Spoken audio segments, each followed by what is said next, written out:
कि सजदा गाहूं मैं वाह वाह वाह वाह वाह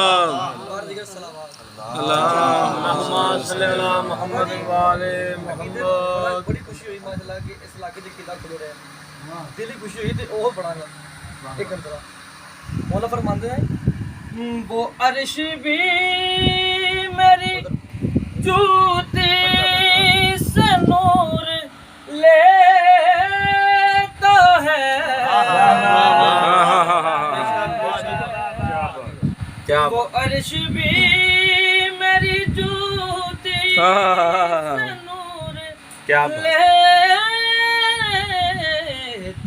है जो नूरियों की ग़िज़ा है वो बांटता